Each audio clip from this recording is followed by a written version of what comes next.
नमस्कार, मी श्वेता. महाराष्ट्र कॉलिंग या विशेष कार्यक्रमात आपल्या सगळ्यांचं स्वागत. चंद्रग्रहण, सूर्यग्रहण याबद्दल आपण नेहमी ऐकतो, मात्र आपल्या कुंडलीत सुद्धा ग्रहण योग असतो हे तुम्हाला माहिती आहे का?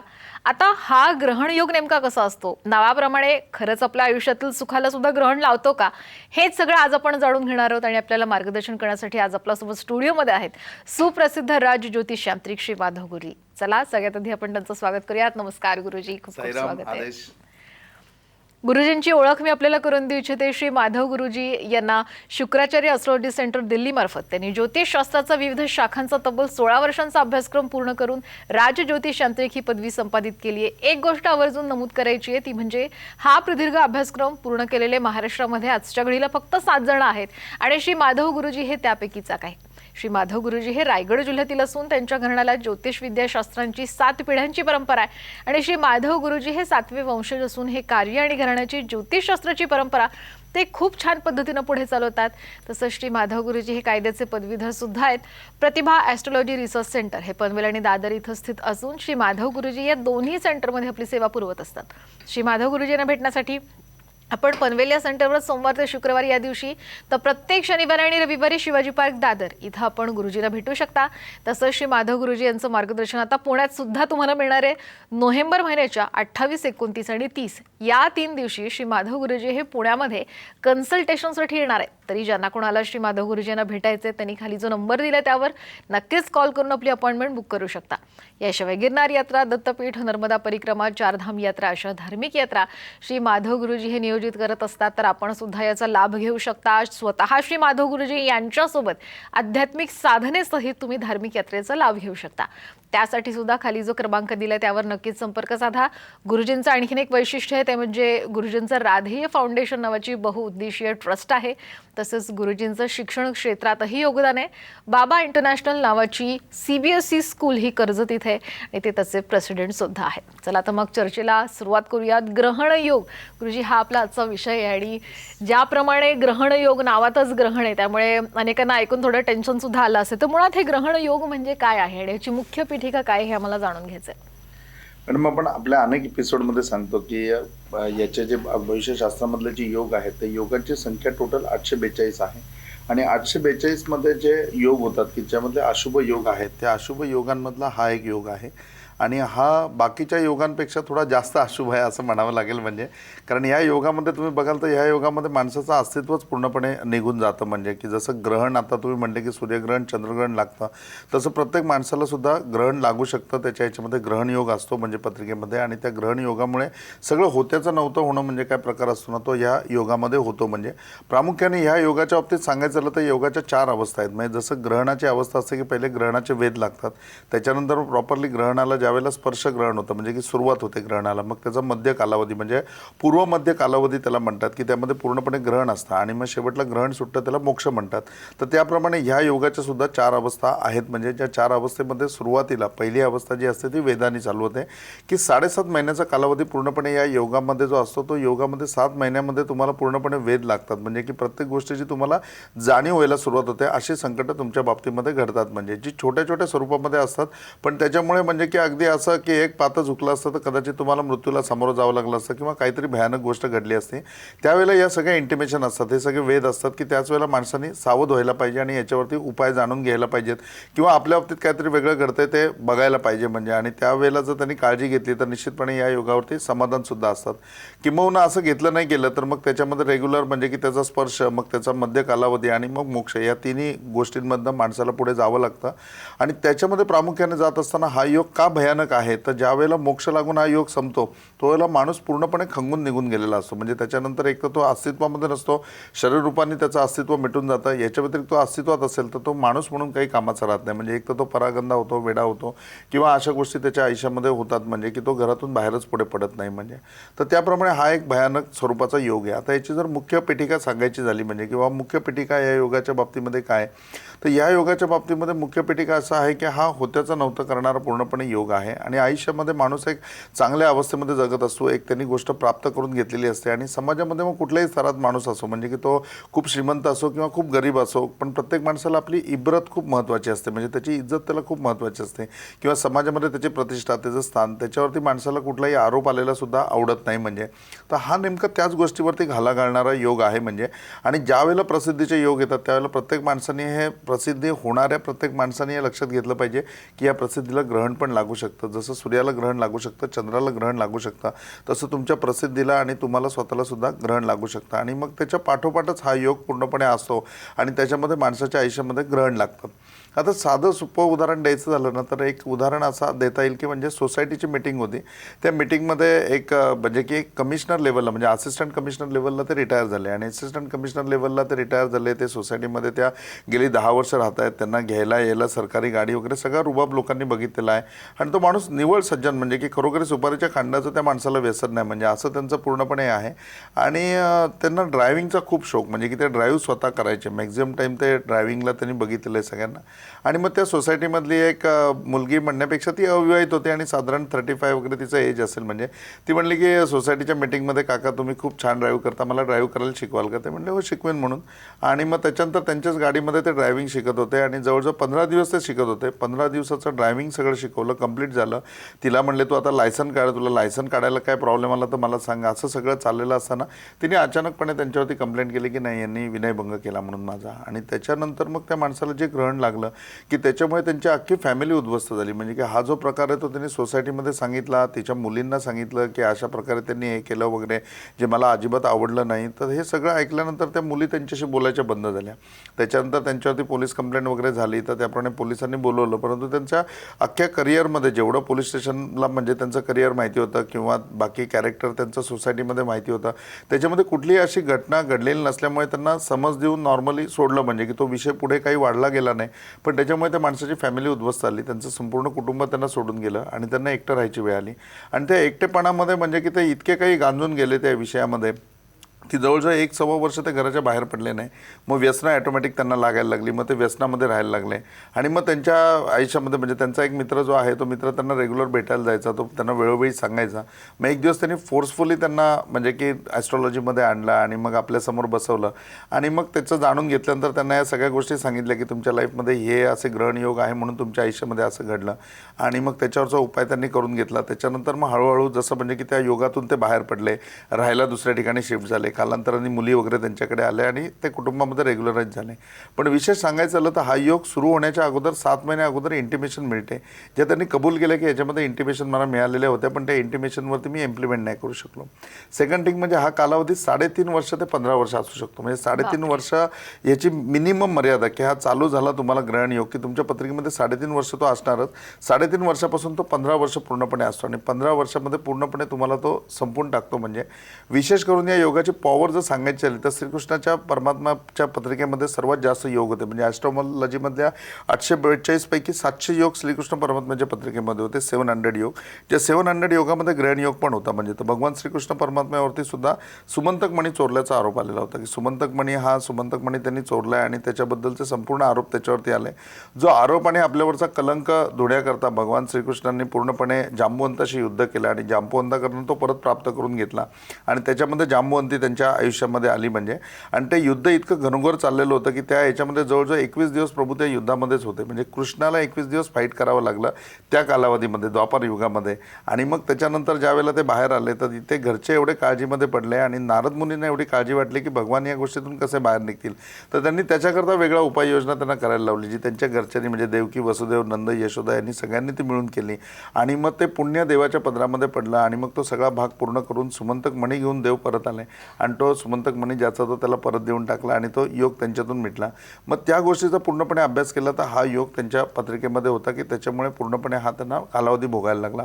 रावणाच्या पत्रिकेमध्ये पण हा योग होता. रावणाच्या पत्रिकेमध्ये पण ग्रहण योग होता. ज्या दिवशी ग्रहण योगाची सुरुवात त्यांच्या पत्रिकेमध्ये झाली, म्हणजे की जे आपण म्हणतो की 7 महिन्याचा कालावधी असतो, ज्या 7 महिन्याच्या कालावधीमध्ये पूर्णपणे इंटिमेशन मिळतात, वेध लागतात ग्रहणाचे, तसे वेध लागले. तर 7 महिन्याच्या कालावधीमध्ये पहिला दिवस होता, त्या दिवशी सीतेचं स्वयंवर ठेवलेलं होतं. जनक राजाने. आणि सीतेच्या स्वयंवरामध्ये रावण पोचलेला होता. रावणाला शिवधनुष्य उचलता आलं नाही, ते त्याच्या अंगावरती पडलं, ते त्याला वरती उचलता येईना, एवढी त्याच्यामध्ये तरातरा झाली. आणि त्याच्यामध्ये अक्षरशः म्हणतात तसं रावण बेइज्जतच झाला म्हणजे. आणि मग बेइज्जत झाल्यानंतर त्या गोष्टीमधनं तो उलटा प्रभावित झाला आणि त्यांनी सांगितलं की नाही, मी सीतेला एक दिवस प्राप्त करीनच म्हणजे. आणि आयुष्याला पूर्णपणे ग्रहण लागलं. पुढे हा 15 वर्षाचा कालावधी, हे सीतेचं स्वयंवर झालं. आपल्याला सगळ्यांना माहिती आहे की राम सीतेला घेऊन आला. आणि बघा तुम्ही, त्याच्यानंतर 15 वर्षाच्या कालावधीमध्ये रावण पूर्णपणे संपून गेला. त्याच्यामधला मोस्ट ऑफ कालावधीमध्ये रावणाला सगळे काही कृत्य करावे लागले, ज्या कृत्यामध्ये पूर्णपणे तो लयाला गेला. ग्रहणयोग ज्यावेळेला सुटला, मोक्ष लागला, त्यावेळेला 100% रावण संपलेला होता. त्याच्यापुढे तो ग्रहण योग संपून पुढचं जीवन जगायला शिल्लकच राहिलेलं नव्हता. तर असा हा योग आहे की ज्या योगामध्ये पूर्णपणे तुम्हाला तुमचं लाईफ जे आहे किंवा एका लाईफमध्ये चाललेली तुमचं सुरळीत आहे ते पूर्णपणे संपून जाऊ शकतं. ॲस्ट्रॉलॉजीमध्ये याच्याकरता खूप चांगलं वाक्य आहे. त्याच्यामध्ये असं म्हणतात की ग्रहण योग म्हणजे कलंक काजल से काली. म्हणजे काजळापेक्षा काळं काय आहे तर कलंक आहे. जो कलंक तुमच्यावरती लागला तर काजळ तुम्ही पुसून धुवून निघून जाऊ शकता, पण कलंक तुमचा निघून जाऊ शकत नाही. हा जो योग आहे, हा योग तुम्हाला कलंक लावतो आणि त्या कलंकामध्ये मानसिक, शारीरिक आणि आर्थिक तिन्ही स्वरूपामध्ये तुम्हाला पूर्णपणे उद्ध्वस्त करून टाकतो. माणसाचं जीवन उद्ध्वस्त होतं. म्हणजे ना त्याच्याबरोबर फॅमिली राहते, ना त्याच्याबरोबर कुठली गोष्ट राहते. आणि जे गोष्ट राहतात त्या प्रत्येक गोष्टीमध्ये द्विस्वभावी, म्हणजे की प्रत्येक ठिकाणी वादविवाद निर्माण होत राहतात. शेवटी असं होतं की तो माणूसच त्या सगळ्याचा त्याग करतो. हे काय घराचा त्याग करतो, सगळ्या लोकांचा त्याग करतो, समाजाचा त्याग करतो आणि तो एकांताकडे जास्त जातो. त्या एकांतामध्ये एकदा तो म्हणजे की रमला किंवा त्या गोष्टीमध्ये एकदा तो झाला की त्याच्यानंतर तो एक तर सुसाईड करतो, नाहीतर मग त्याची जीवनयात्रा पूर्णपणे संपवून टाकतो. तर असा हा ग्रहणयोग आहे. नाही, खरं हा ग्रहण योग मला वाटतं देवालाही चुकला नाही असं म्हणलं तरी हरकत नाही. तर या ग्रहण योगाविषयी आणखीन सुद्धा आपण जाणून घेणार आहोत, पण वेळ झाली एका छोट्याशा ब्रेकची. कुठेही जाऊ नका, पाहत रहा महाराष्ट्र कॉलिंग.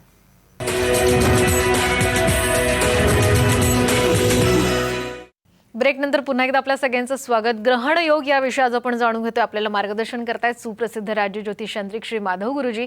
आपण ग्रहण योगाची मुख्य पीठिका गुरुजी जाणून घेतली. आता याचे काही प्रकार सुद्धा असतात का, आणि मग मानवी जीवनामध्ये कोणत्या वेळी हा येणार आहे योग, हे कसं काय ओळखायचं? दोन गोष्टी याच्यामध्ये प्रामुख्याने आहेत. म्हणजे की जर याच्या बाबतीमध्ये प्रकार सांगायचे झाले तर सूक्ष्म ज्योतिषमध्ये याचे जे प्रकार सांगितलेले आहेत त्याला मंडल शब्द वापरला की हा मंडल प्रकारचा योग आहे. तर मंडल प्रकार म्हणजे की मंडल ही संख्या, म्हणजे मंडल हा शब्द 48 संख्या सूचित करतो. तर 48 याच्यामध्ये प्रकार आहेत, 48 प्रकार याच्यामध्ये आहेत. आणि ह्या 48 प्रकारामध्ये 48च्या 48चे फलं पूर्णपणे वेगळी आहेत. म्हणजे की त्याच्या प्रत्येकाचा फल जो आहे तो प्रत्येकाचा फलश्रुती पूर्णपणे वेगळी आहे. त्याच्यामध्ये प्रॉपरली याच्यामध्ये छायांकित योग येतो. म्हणजे कधी कधी पूर्ण ग्रहण योग होतो, कधी कधी तो छायांकित ग्रहयोग असतो, किंवा त्याच्या व्यतिरिक्त म्हणजे की जसे त्याच्यामध्ये नुसते वेद सुद्धा लागतात, किंवा असं होतं की प्रत्यक्षामध्ये ग्रहणयोग लागतच नाही म्हणजे, परंतु वेद त्याला पूर्णपणे लागलेत आणि कृती तशी होते म्हणजे. तर असे वेगवेगळे त्याचे 48 प्रकार आहेत. मग त्याच्यामध्ये काहीचे इफेक्ट असतात, त्याच्यामध्ये माणूस व्यसनी होतो, काही याच्यामध्ये वेडा होतो, काही याच्यामध्ये परागंदा होतो म्हणजे घरदार सोडून निघून जातं, काही याच्यामध्ये त्याला एन्झायटी की वाटतं त्याला आपण आत्महत्या करावी, तो आत्महत्या करण्याचा प्रयत्न करतो. या सगळ्या गोष्टी हे ह्या योगाचीच पूर्णपणे अंग आहेत. तर असा प्रकार याच्यामध्ये काढले तर 48 प्रकारचे योग याच्यामध्ये होतात, जे छायांकितमध्ये होतात किंवा पूर्ण किंवा अंशतः वगैरे आपण म्हणतो त्या स्वरूपामध्ये या ग्रहण योगामध्ये येतात. आणि राहिलं की हा आयुर्मानाच्या बाबतीमध्ये घेतला तर साधारण हा 11व्या वर्षापासून म्हणजे ॲट द एज ऑफ 11 म्हणजे स्त्री पुरुष या दोघांना सुद्धा हा योग लागतो. असं नाही की फक्त पुरुषांनाच येतो, स्त्रियांच्या बाबतीत देखील हा योग येतो. 11व्या वर्षापासून ते 69 वर्षापर्यंत असतं, म्हणजे 11 to 69 या वेळेमध्ये हा केव्हाही योग तुम्हाला लागू शकतो म्हणजे. आणि हा योग ज्या वेळेला तुम्हाला लागणार असेल त्यावेळेला सांगितलं त्याच्या बिफोर 7 मंथ तुम्हाला इंटिमेशन मिळते. आणि याच्या व्यतिरिक्त ह्यातला कुठला तरी एक भाग हा तुमच्यावरती पूर्णपणे कोलॅप्स होतो. पण कलंक काजल से काली हे तुम्हाला लक्षात ठेवायला पाहिजे की त्याच्यामध्ये तुम्ही कलंकित 100% होता. याप्रमाणे आहेत म्हणजे याचे प्रकार. ग्रहण, आता तुम्ही सांगितल्याप्रमाणे खरं की मानवी जीवनावर याचा परिणाम होतो. तर साधारण याचे जे दुष्परिणाम आहेत हे टाळण्यासाठी काय नेमकं करायला हवं? मानवी जीवनावरती याचं सर्वात पहिली गोष्ट म्हणजे ना की मॅडम डीपनेसमध्ये जर बघितलं आपण म्हणजे की हा योग जो आहे ना, या योगाच्या बाबतीमध्ये थोडंसं आपल्याला हा विचार करायला पाहिजे की जसा हा योग लागतोय म्हणजे तर माणसाच्या जीवनामध्ये त्याच्यावरती त्याला काय शिल्लक राहील, म्हणजे आधार काय राहील त्याला. तर आधार कुठलाच त्याच्यामध्ये त्याला राहत नाही. म्हणजे कुटुंबाचा आधार म्हणलं तर कुटुंब सोडून जातो. समाजामध्ये तुमची ज्या वेळेला मानहानी होते म्हणजे तुम्हाला सध्या अटक झाल्यानंतर समाजाची तुमच्याकडे बघण्याची दृष्टीच पूर्णपणे बदलून जाते. ती दृष्टी बदलून झाल्याच्या नंतर त्या माणसाला असं होतं की आता मी जगायचं नक्की कुणाकरता, म्हणजे समाज पण माझी बाजू घेत नाही, माझे घरचे पण मला सोडून गेलेले आहेत, तर अशा परिस्थितीमध्ये मी जगून काय करू. आणि मग त्याच्यामध्ये तो एक तर व्यसनाचा सहारा घेतो, तो व्यसनी होतो, किंवा मग यामध्ये परागंधा किंवा वेडा अशा अवस्थेमध्ये तो पूर्णपणे निघून जातो. आणि माणसाच्या जीवनावर पहिले तर याचे डीपमध्ये तुम्हाला दुष्परिणाम जाणून घ्यायला पाहिजेत की माणसाच्या जीवनाचे काय दुष्परिणाम होतात. तर दुष्परिणाम याच्यामध्ये सर्वात पहिले भाग हा राहतो की त्याच्या जवळ कोणी राहत नाही, त्याला पूर्णपणे एकांत प्राप्त होतं. दुसरं प्राप्त असं होतं की त्याला आर्थिकदृष्ट्या पूर्णपणे तो संपून जातो. तिसरी गोष्ट म्हणजे की असं असतं की जो पदावरती तो असतो किंवा जो मान सन्मान त्याचा असतो तो मान सन्मान त्याचा पूर्णपणे निघून जातो. म्हणजे समाजामध्ये त्याला मानाचं पद राहत नाही. म्हणजे की कुठेही गेलं ना तर त्याला असं मान खाली घालून जावं लागतं किंवा शर्मेने तो तिथे झुकून जातो. म्हणजे चौथी गोष्ट अशी असते की त्यांनी त्या बाबतीत गुन्हा केला असेल किंवा नसेल. म्हणजे कधी कधी असं असेल की एखाद्या माणसाने गुन्हा केला असेल तर तो निश्चितपणे असं म्हणेल की जाऊ दे, आपल्या हातून हे पाप घडलेलंच आहे तर आता त्याचं फळ आपल्याला भोगायचंच आहे. या भावनेने माणूस निर्लज्जाप्रमाणे आयुष्य जगू शकतो. पण त्याचं काय की ज्याच्या हातून अशी चुकत झालेली नसते. आता ह्याच्यामध्ये एक उदाहरण द्यायचं झालं तर एक बँकेचे मॅनेजर होते. आमच्या ज्या बँकेच्या मॅनेजर त्यांच्या लाईफमध्ये अशी घटना घडली की त्यांच्यावर अफरातफरीचा आरोप आला. अफरातफरीचा आरोप आल्याच्या नंतर म्हणजे की ते चांगले गव्हर्नमेंट बँकेमध्ये होते आणि अफरातफरचा हे झाला, आरोप झाला वगैरे आणि त्यांना अरेस्ट झाली, अटक झाली. त्याच्यामध्ये अटक झाल्याच्या नंतर त्यांना बाजू मांडायला त्यांचा म्हणजे शब्दच फुटेना तोंडातून. इतके ते त्या गोष्टीमधनं घाबरले किंवा त्यांच्यावरती इफेक्ट झाला. परत सगळ्यांना खात्री होती की या माणसाच्या हातून असं होणार नाही, परंतु ते कॅशियर होते आणि कॅश शॉर्ट आली वगैरे सगळ्या गोष्टी त्याला धरून होत्या. म्हणजे आणि त्याप्रमाणे सगळे कागदांची पाठपुरावा वगैरे झाला. पुढे ती कोर्टामध्ये केस गेली. कोर्टामध्ये केस गेल्याच्या नंतर त्या माणसांनी स्वतःला जामीन पण करून घेतला नाही. म्हणजे 2 वर्ष ते तसेच अटक अवस्थेमध्ये होते आणि त्या ह्याच्यामधनं कोर्टामध्ये जायचे यायचे या सगळ्या गोष्टीमध्ये तारखेला हजर होणं आणि एक पुरावा सादर होत त्यांना 7 वर्षाची शिक्षा पण झाली त्याच्यामध्ये की 7 वर्ष त्यांना शिक्षेची आणि नोकरीमधनं बडतर्फ वगैरे सगळ्या गोष्टी. आणि त्यावेळेला शेवटपर्यंत ते एकच सांगत होते की मी केलेलं नाही म्हणून. तर ते कोर्टाने त्यांना सांगितलं की तुम्ही तुमची याचिका दाखल करू शकता, पण दाखल करून शेवटी वकील म्हणला की तुमच्याकडे पुरावे पाहिजे, तुम्ही काय पुरावे देऊ शकता, घटना घडली ही तर सत्य आहे ना. म्हणजे तर त्याप्रमाणे म्हणजे की त्याला ते पुरावा काहीच देऊ शकले नाही आणि 2 वर्ष ते अटकेमध्ये होते. 2 वर्ष हा ग्रहण कालावधी पूर्णपणे त्यांच्या जीवनामध्ये होता. आणि 2 वर्षानंतर असं आलं की त्या बँकेमध्ये जो दुसरा कॅशियर होता त्या कॅशियरने हे सगळं केलेलं होतं आणि तो पकडला गेला. आणि ज्यावेळेला तो पकडला गेला त्यावेळेला त्यांनी या गोष्टीचं पूर्णपणे क्लॅरिफिकेशन दिलं की अगोदरचा फ्रॉड होता तो पण त्यांनीच केलेला होता आणि तो कागदोपत्री पूर्णपणे मिळाला. मग तो मिळाला त्यावेळेला कोर्टामध्ये ती याचिका दाखल झाली आणि हा माणूस निर्दोष सुटला. पण 2 वर्षानंतर आल्यानंतर बँकेने त्यांना नाकारलं की पुन्हा ते त्यांना कामावरती नाही रुजू करून घेणार. त्याच्याकरता कोर्टामध्ये ऑर्डर घ्यायला गेले तर कोर्टामध्ये त्याला 7-8 वर्ष लागली आणि तो निकाल त्यांच्या विरुद्ध गेला. त्याच्यानंतर मग 7-8 वर्ष त्या माणसाने इतकी बिकट काढली की समाजाने त्यांची साथ दिली नाही. घरचे म्हणजे की फक्त बस म्हणजे की बाबा आहे आणि या सगळ्या गोष्टी घडल्यात तर मम्मा म्हणायला घरचे त्यांच्या बरोबर होते, पण घरच्यांची पण अशी काही कॅरेक्टर कुठलं नव्हतं की जे त्यांना सपोर्ट करू शकेल. तर त्याप्रमाणे म्हणजे की त्याच्यामध्ये जुरत त्यांनी काढलं. 7-8 वर्षाच्या नंतर त्या माणसाने भाजीचं दुकान चालू केलं आणि भाजीचं दुकान चालू करून त्याच्यावर ते उदरनिर्वाह करायचे. पण तो त्याच्यामध्ये फक्त भाजीच्या किमती सांगायच्या, ह्याच्या पलीकडे तो माणूस कुणाशी काही बोलू शकला नाही. म्हणजे आणि उरलेलं आयुष्य त्यांनी असं व्यतीत केलं. 7-8 वर्षानंतर हा योग संपला. त्याच्यानंतर त्यांचं रेग्युलर जीवन चालू झालं. पण ह्या सगळ्या गोष्टींमुळे त्यांच्यावरती एवढा परिणाम झाला की त्यांना TB झालेला होता. आणि TBच्या याच्यावरती खरं तर आत्ताच्या युगामध्ये TB असं काही फार मोठा आजार नाही की त्याच्यावरती औषधोपचार उपलब्ध नाही, परंतु त्या सगळ्या गोष्टीमध्ये ते नाही फाईट करू शकले. औषधोपचार करून सुद्धा त्यांनी मृत्यूला सामोरं झालं. त्यांच्या आयुष्यामध्ये मृत्यू झाला. म्हणजे की ह्या सगळ्या गोष्टीमध्ये असंगाची संघ प्राणाशी गाठ आपण म्हणतो तसं कलंक इतका मोठा असतो की त्या कलंकाला धुवून काढण्यामध्ये माणसाचं अख्खं आयुष्य संपून जातं. नाही तर मग तो धुताच माणूस स्वतःला पूर्णपणे संपून जातो. तर ह्या गोष्टी याच्यामध्ये पूर्णपणे प्रामुख्याने या योगाच्या बाबतीमध्ये येतात. आता मुख्यतः जर याच्यावरती आपण विचार करायचं म्हणलं की या योगावरती आता उपाय काय आहेत, म्हणजे की मानवी जीवनामध्ये हा आल्याच्या नंतर एवढे दुष्परिणाम त्याला भोगावे लागतील, तर मग याच्यावर उपाय काय आहेत. तर उपाय याच्यामध्ये तुम्ही म्हणजे ग्रहण योग लागल्यानंतर त्याचे उपाय कराल तर तुम्हाला फलित त्याच्यामध्ये प्राप्त होईल, काही ना काही तुम्हाला मिळेल, पण त्याचा काही ना काही कालावधी तुम्हाला भोगावा लागेल. म्हणजे परंतु सुरुवातीला जर आपण त्याच्यामध्ये उपाय बघितला म्हणजे साधारणतः ज्यावेळेला त्याचे वेध चालू होतील ते वेध चालू असताना अशी एखादी इंटिमेशन घडली म्हणजे की अशी एखादी घटना तुम्हाला वाटली की तुमच्या आयुष्यामध्ये अवघड आहे. आता जसं पहिल्या उदाहरणामध्ये आपण दिलं की अचानक त्यांच्यावर विनयभंगासारखा आरोप आला, जर त्यांच्या आयुष्यामध्ये पहिलं काय घडलेलं होतं म्हणजे की त्यांना इंटिमेशन काय आलेली होती, 7 महिन्यामध्ये वेध त्यांना काय लागलेले होते, तर ते उत्कृष्ट ड्रायव्हर होते. म्हणजे त्यांचं ड्रायव्हिंग हे पॅशन होतं आणि ते खूप चांगली ड्राईव्ह करायची गाडी. असं असताना सुद्धा त्यांच्या हातून गाडी डिवायडरवर चढली गेली, जी घटना त्यांना पूर्णपणे म्हणजे की अशी अमान्य होती. त्याच्यानंतर त्या ह्याच्यामधनं ते म्हणजे की त्यांना लागलं, खरोच पण आली नाही, गाडीचं काही नुकसान नाही झालं, त्यांनी डिवायडरवरनं खाली गाडी उतरवली. परंतु ती पहिली घटना होती. दुसरी घटना अशी होती की ते म्हणले माझ्या आयुष्यात मला जेवढे काही सत्पुरुष भेटले किंवा ज्यांनी प्रत्येकाने मला आशीर्वाद दिले, तर त्यावेळेला त्यांच्या ऑफिसमध्ये एक तृतीयपंथी व्यक्ती आलेली, जे व्यक्तीने त्यांना ब्लेसिंग दिलं, पण त्यांनी सांगितलं की तुमच्या आयुष्यामध्ये प्रॉब्लेम प्रॉब्लेम आहे म्हणजे, आणि तुमच्या बाजूला पूर्णपणे मला म्हणजे की असं मोत मला फिरताना दिसते, तर तुम्ही याबाबतची काळजी घ्या आणि काय ते उपाय करा म्हणून असं त्यांनी सांगितलं होतं. तर अशा इंटिमेशन तुम्हाला मिळतील, त्यावेळेलाच तुम्ही याच्यामध्ये जागृत व्हायला पाहिजे आणि ॲस्ट्रॉलॉजीमध्ये येऊन जाणून गेलं पाहिजे की तुमच्या पत्रिकेमध्ये ग्रहण योग तर नाही ना, किंवा या मंडलपैकी कुठला योग तुमच्या याच्यामध्ये चालू तर होत नाही ना, आणि त्यावेळेला त्याच्यावरती उपाययोजना जाणून घेतली तर तुम्ही 100% याच्यातून सुटू शकता, किंबहुना याच्यावरती पूर्णपणे म्हणजे की तुमच्या लाईफमधनं हा बायपास होऊ शकतो, योग तुमचं पुण्य वाढू शकतं. आता जसं आपण प्रत्येक याच्यामध्ये सांगतो की जसं उपायाच्या याच्यामध्ये ज्या वेळेला इतका मोठा योग आहे तर त्याच्यावर उपायसुद्धा मोठा असेल, परंतु याच्यामध्ये पंचयाग हाच याच्यावरती उपाय येतो की तुम्ही पंचयाग जे येतात म्हणजे महामृत्युंजय याग येतो, नवचंडी याग येतो, गणेश याग येतो, शनी याग येतो आणि दत्त याग येतो, हे पाचही याग तुम्ही सलग करायला पाहिजे, ज्याला पंचयाग बोलतात. म्हणजे हे पंचयाग प्राप्त करून झाल्याच्या नंतर ते पुण्य तुमच्या पदरामध्ये पडतं की निश्चितपणे अशा प्रकारच्या ग्रहण योगापासून तुम्ही स्वतःचं संरक्षण करू शकता. हा योग तुमच्या आयुष्यामध्ये परस्पर बायपास होऊ शकतो, तुमच्याकडे पुण्य वाढू शकता, ज्या पुण्यामुळे तुम्ही सुरक्षित राहू शकता आणि अशा प्रकारे कुठला कलंक तुमच्या आयुष्यामध्ये लागणार नाही. तर पंचयाग हा याच्यावरती अगदी हमखास 100% उपाय आहे. आता पंचयाग नेमकं काय आहे, कोणते कशा पद्धतीने ते करायला हवे, या सगळ्याबद्दलच आपण पुढच्या भागात म्हणजे पुढच्या बुधवारी गुरुजी तुमच्याशी याविषयी खरं जाणून घ्यायचंच आहे. खरं खूप महत्त्वाचा खरं आजचा हा विषय. जाता जाता अगदी शेवटचा अगदी 1 मिनिट उरलाय म्हणून मला विचारायचं, काय सांगाल आपल्या प्रेक्षकांना? मॅडम हेच सांगणार की ॲस्ट्रॉलॉजी बाबतीमध्ये जे आहे ना की जे सगळं सांगतोय हे तुमच्या जीवनामध्ये चालू आहे. म्हणजे कुठली पण गोष्ट अशी नाही की पुस्तकामधली वाचून दाखवतोय, ह्या तुमच्या जीवनाशी निगडीत आहेत. म्हणजे फक्त तुमच्या जीवनाशी निगडीत आहेत ना, तर तुम्ही जाणून घ्या आणि या गोष्टीमध्ये तुम्ही पूर्णपणे ज्ञान घ्या. म्हणजे या गोष्टीमध्ये पूर्णपणे तुम्ही ज्ञान घेतल्यानंतर आहे ना याच्यावर उपायसुद्धा आहेत.